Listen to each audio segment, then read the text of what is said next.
오래전에 로스앤젤레스의 그 시 동물원에서 방문객들을 재밌게 하고 뿐만 아니라 교훈을 주기 위해서 특이한 전시를 했다고 합니다. 전시장에는 세상에서 가장 위험한 동물이라고 제목이 붙어 있고 거기에 설명을 했는데, 지구를 파괴하고 다른 동물들을 죽이며 같은 스피시즈도 자기 같은 종도 죽이는 동물이라고 그렇게 설명이 붙어 있었습니다.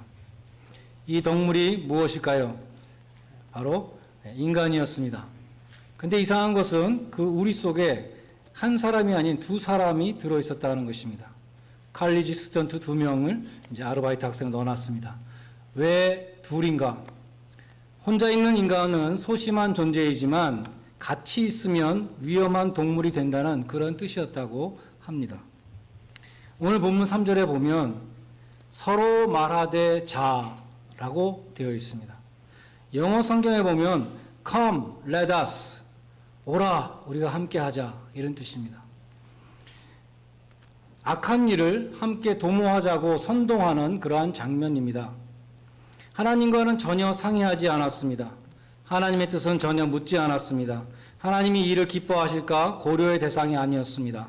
바벨탑은 인간들끼리 도모한 일이었습니다. 바벨탑을 쌓는 일은 불신앙과 불순종의 악한 의도를 가진 일이었습니다. 불행하게도 우리는 악한 일에 사람들이 더 잘 모입니다. 좋은 일 하자 그러면 사람들을 모으기 참 힘들지만 나쁜 일에는 사람들이 잘 모입니다. 교회에서도 기도회, 성경 공부는 참 사람들이 모이지 않습니다. 우리가 뭔가 정치적인 일을 도모하자 그러면 사람들이 잘 모입니다. 예배 시간에는 흥미가 없지만 회의 시간에 싸울 때에는 패션이 막 솟아나는 것입니다. 좋은 이야기하면 재미가 없지만 안 좋은 험담에는 우리가 귀를 쫑긋 세우고 흥미진진해 합니다. 왜 그렇습니까? 인간이 악하기 때문입니다. 잠언 6장 16절로 19절은 말씀합니다. 여호와께서 미워하시는 것, 그 마음에 싫어하시는 것이 6가지 내지 7가지가 있다 하면서 이렇게 말씀합니다. 교만한 눈과 거짓된 혀와 무죄한 자의 피를 흘리는 손과 악한 계계를 꾀하는 마음과 악으로 빨리 달려가는 발과 거짓말하는 망령된 증인과 및 형제를 이간하는 자니라. 하나님이 제일 싫어하는 것들이 이런 것이라 그랬는데 우리 가운데 그러한 모습은 없는지 잘 살펴볼 수 있기를 바랍니다. 바벨탑을 쌓는 것도 하나님이 싫어하시는 일이었습니다. 그 의도가 악했기 때문입니다. 4절에 보면 바벨탑을 쌓은 의도가 3가지로 나와 있습니다.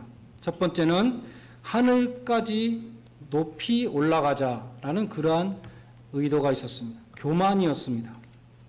이사야서 14장 13절로 14절에 보면 사탄의 말이 나오는데, 내가 하늘에 올라 하나님의 뭇별 위에 나의 보좌를 높이리라 라고 말합니다. 내가 가장 높은 구름 위에 올라가서 지극히 높은 자와 비기리라, 그렇게 되어 있습니다.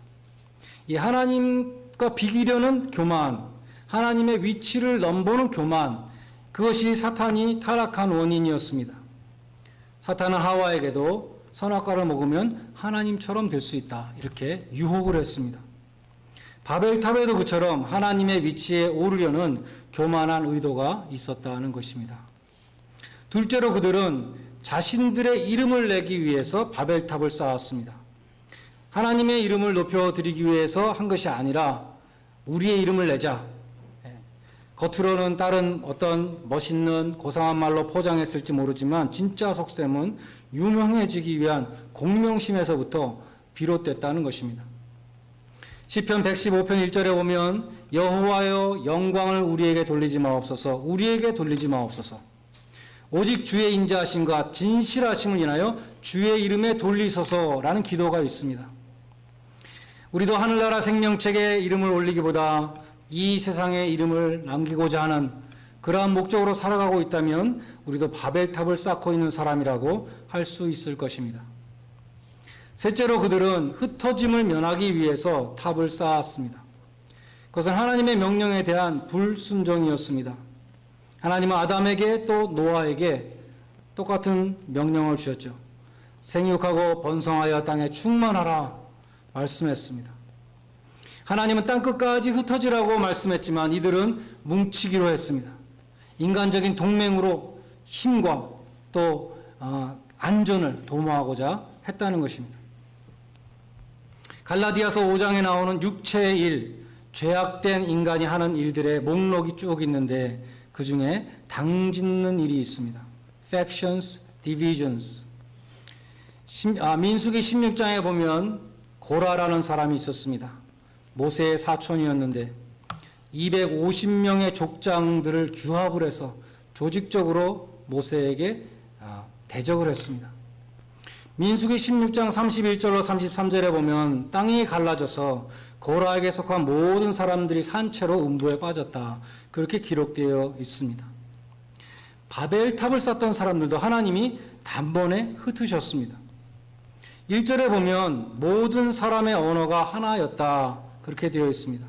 그들이 같은 말을 썼기 때문에 악한 일에 쉽게 도모할 수가 있었습니다. 하나님은 그들의 언어를 혼잡케 하심으로 서로 알아들을 수 없게 하심으로 그들을 흩어버리셨습니다. 하나님은 언어로 그들을 흩으셨습니다. 말이 통하지 않으면 대화가 끊기고 관계가 끊깁니다. 불신의 벽을 쌓으며 분쟁과 전쟁의 역사를 이어가게 되는 것입니다. 그것이 바벨탑을 쌓았던 교만한 인간들에 대한 하나님의 심판이었습니다. 성경을 번역하는 위클리프 선교회에 따르면 오늘날 지구상에는 약 6,170개의 언어가 있다고 합니다. 멕시코에만 231가지 언어가 있으며 인도에 381개, 인도네시아에 669개, 파푸아 뉴기니아에 849가지 언어가 있고 아프리카 대륙에 1918종류의 언어가 있다고 합니다.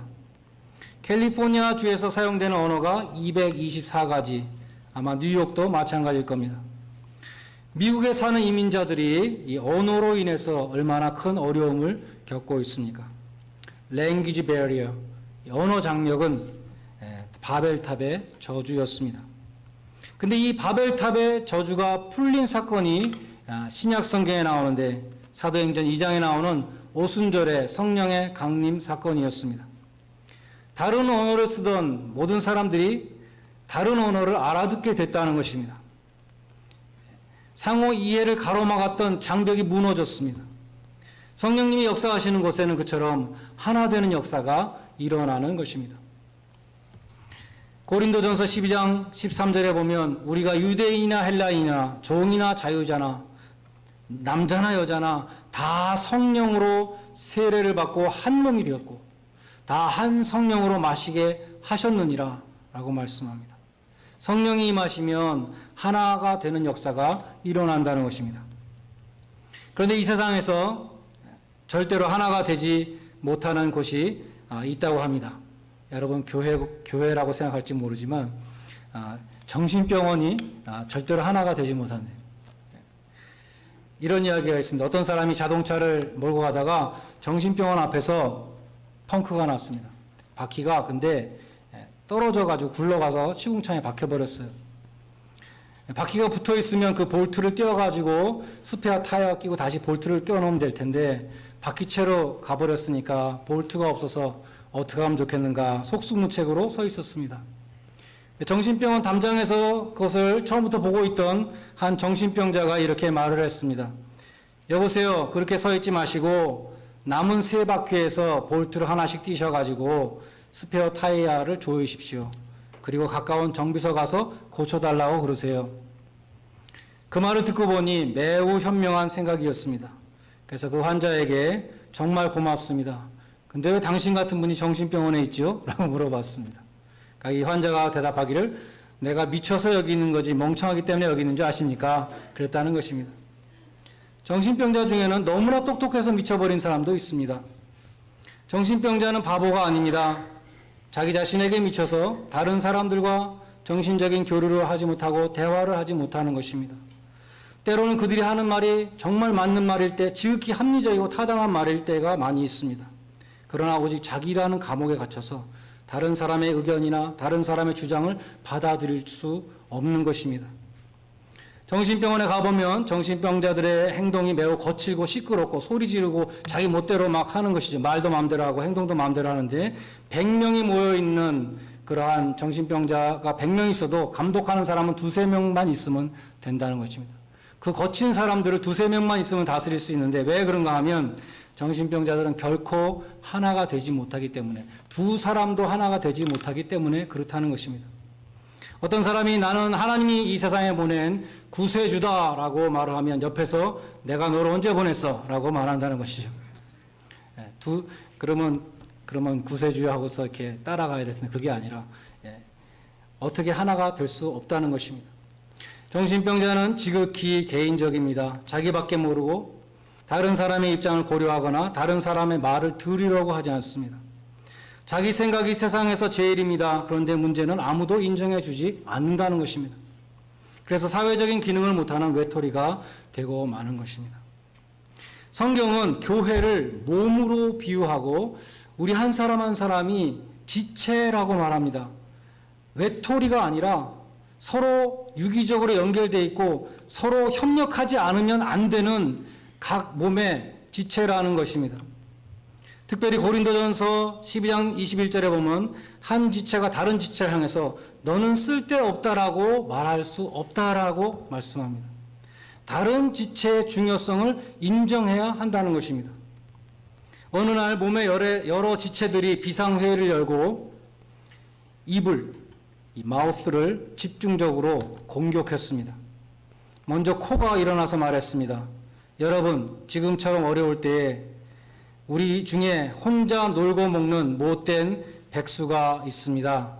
바로 제 밑에 살고 있는 입이라는 이 친구인데 이 입은 자기가 하고 싶은 얘기 마음대로 하고 자기가 먹고 싶은 음식 혼자 다 먹고 이런 의리 없는 이 입을 어떻게 하면 좋겠습니까? 그러니까 발이 맞장구를 쳤습니다. 저도 입 때문에 죽을 지경입니다. 우리 주인이 얼마나 무겁습니까? 그런데 몸짱을 만들겠다고 뛰니까 내가 정말 아파 죽겠는데, 발이 정말 힘들어 죽겠는데 내가 왜 이렇게 고생을 하나 생각해 보니까 저 입이 너무나 많이 먹어서 그렇습니다. 혼자 저렇게 많이 먹어서 그런 것입니다. 성토를 했습니다. 그때 손도 맞장구를 쳤습니다. 그렇습니다. 입은 얼마나 건방진지 모릅니다. 왜 자기 혼자 안 먹고 나를 시켜 먹습니까? 개나 닭을 보십시오. 입으로 혼자 잘 먹는데 왜 나한테 이거 갖다 달라 저거 갖다 달라 왜 심부름을 시키는지 모르겠습니다. 마지막으로 눈이 말했습니다. 우리 그러지 말고 행동을 같이 합시다. 앞으로는 맛있는 음식이 있어도 절대로 쳐다보지 말고 냄새도 맡지 말고 손으로 갖다 주지도 맙시다. 그 제안이 만장일치로 통과돼서 즉시 입을 굶기기 시작했습니다. 사흘이 지나자 손과 발은 후들후들 떨리고 눈은 가물가물해지고 코는 음식 냄새 때문에 미칠 지경이 되었습니다. 그때까지 조용히 있던 입이 드디어 말했습니다. 여러분, 제가 저만 위해서 먹은 줄 아십니까? 우리가 다 같이 살자고 먹은 것입니다. 그러니 너무 섭섭하게 생각하지 마시고 우리 협력하며 삽시다. 그 말에 다른 지체들도 수긍하고 예전처럼 자기 맡은 일에 충실하며 건강하게 잘 살았다는 것입니다. 지체가 됐다는 것은 하나가 되어야 생존할 수 있다는 것을 말씀하는 것입니다.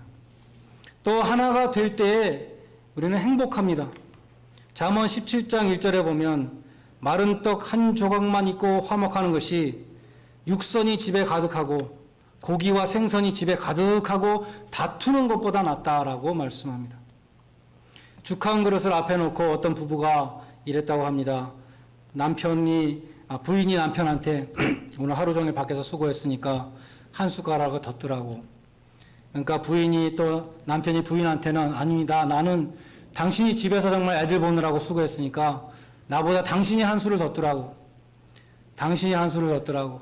당신이 한 수를 덧더라고. 죽 한 그릇을 놓고 그렇게 앉아있는 그 모습이 바로 천국의 모습, 행복한 가정이라는 것입니다. 교회는 성령의 공동체입니다.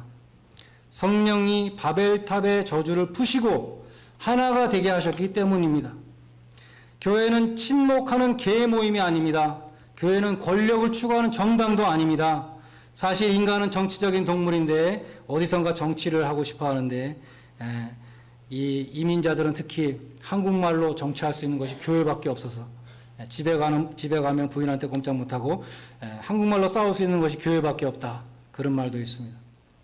일면 이해가 가지만 교회에서는 정치를 해서는 안 됩니다. 교회는 자기가 높아지고 자기 이름을 내고 또 자기 뜻을 펴기 위해서 나오는 것이 아니라는 것입니다.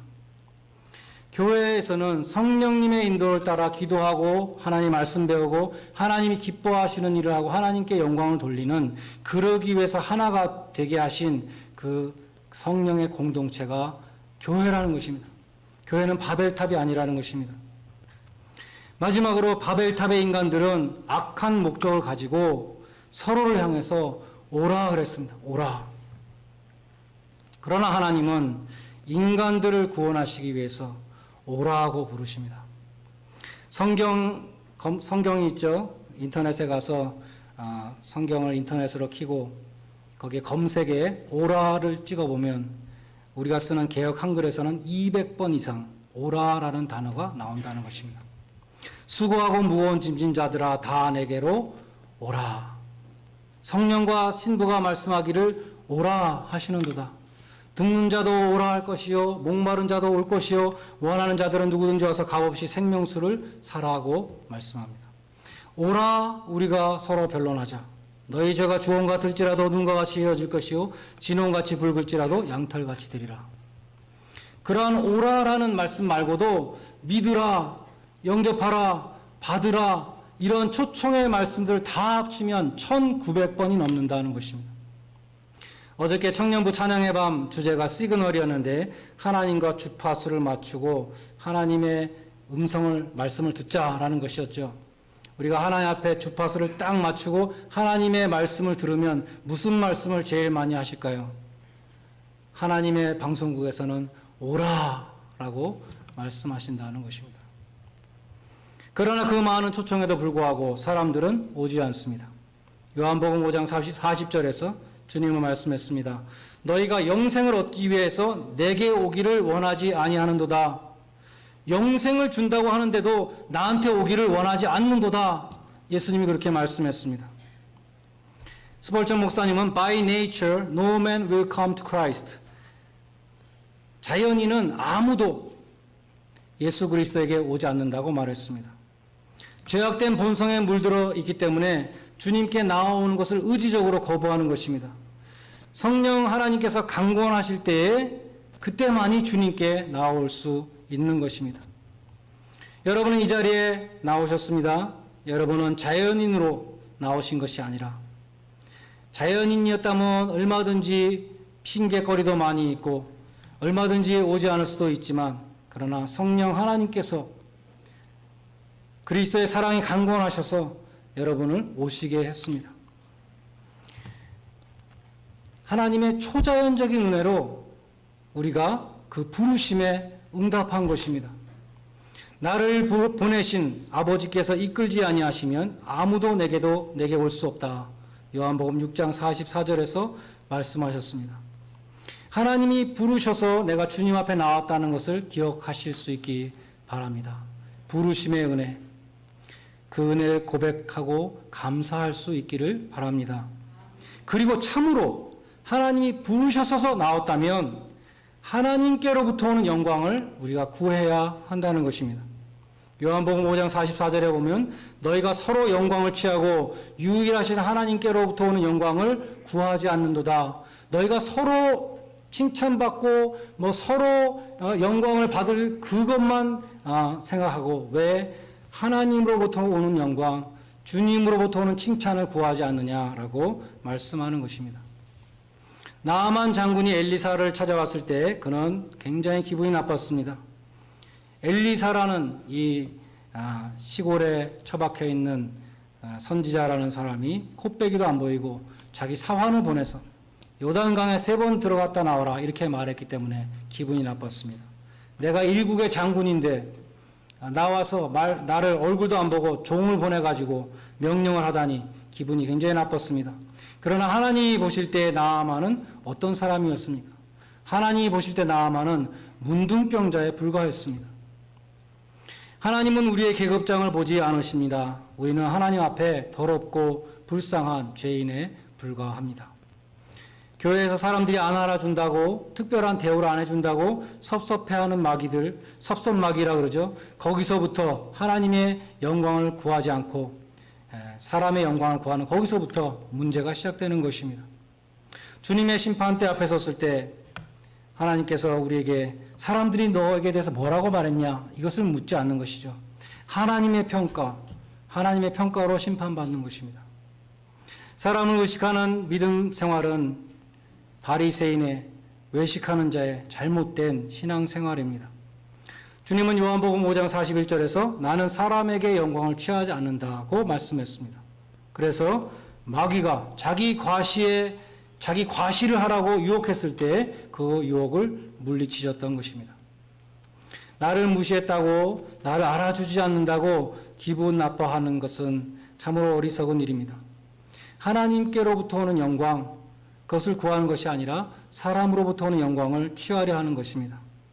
하나님이 원하시는 것은 상한 심령이라고 말씀합니다. 가난한 마음입니다. 나는 죄인으로서이다, 나를 불쌍히 여기소서. 그렇게 애통하는 마음을 하나님께서는 귀히 보신다는 것입니다. 바리새인들과 같이 외식하며 사람들 앞에서 높아지기 위해서 신앙생활하다가 마지막에 주님으로부터 화 있을진저 심판을 받는 그러한 바벨탑의 종교인들이 되지 마시기를 바랍니다. 오직 주님의 몸된 교회를 위해서 헌신하며 하나님의 영광을 구하는 복되고 충성된 성도님들이 되시기를 주님의 이름으로 간절히 축원드립니다. 기도하겠습니다.